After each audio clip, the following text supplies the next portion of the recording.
I'm here at Black Hat with Carlos Panagos and Lucas Appa, and they're security researchers at IOActive.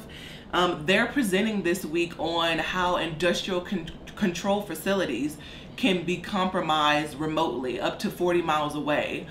So guys, can you just tell me a little about your research? I know you've been doing this about a year or so. Yes.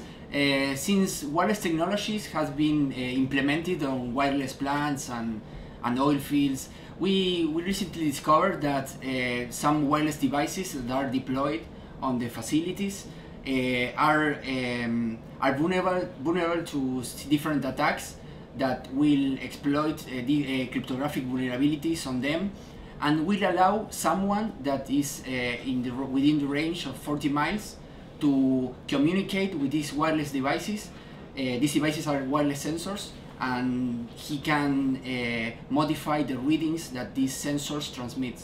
So this could lead to dangerous consequences. Yes, and can you just give some examples that would lead to a shutdown? How costly would this be for the actual companies? Okay, so basically, as we are aware of it, in the late years, the way that an attacker can compromise an industrial facility is essentially if the devices are directly controlled to the internet, or the insider threat. You know, somebody that has a USB and plug it in the data in the SCADA center, you know, or somebody that runs a 0-day and attacks the devices.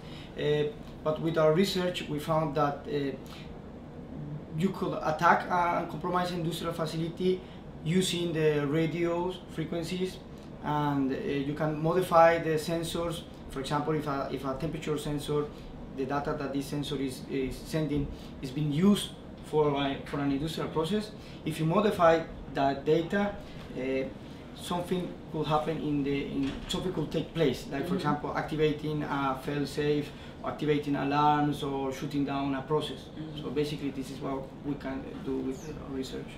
And what led you guys to get into this? I mean, we hear a lot about what ifs and increasing alerts from ICS CERT, but why did you get into this specifically?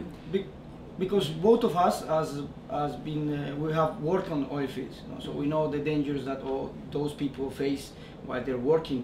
So we thought, like, okay, if they are isolated from the internet, is there any way that they could be attacked? Yes, using an insider threat. Okay, let's say that there is not an insider threat. What could happen? So we found this another attack, a new attack vector that is wireless devices.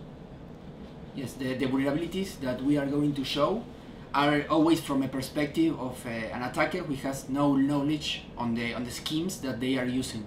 So, for example, some devices, for example, vendors, develops different devices that are going to be used on different customers, and they will share, for example, the same cryptographic keys.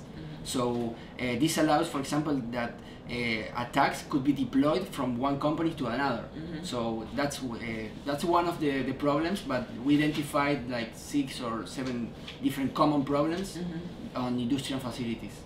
And these critical infrastructure threats, just in your opinion, I mean, do you think that this is something that's been around a while? Why haven't people taken advantage of these vulnerabilities? Because we keep hearing about how they're so vulnerable. Some of the devices are outdated, internet-facing devices.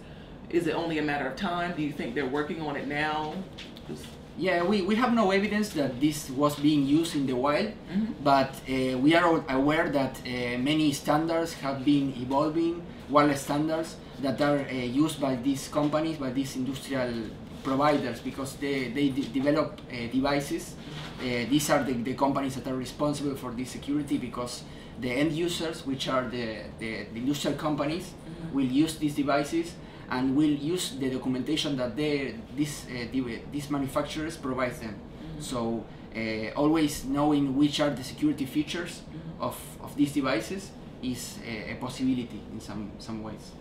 All right, well, thank you guys. You heard it here first. I look forward to you guys presenting.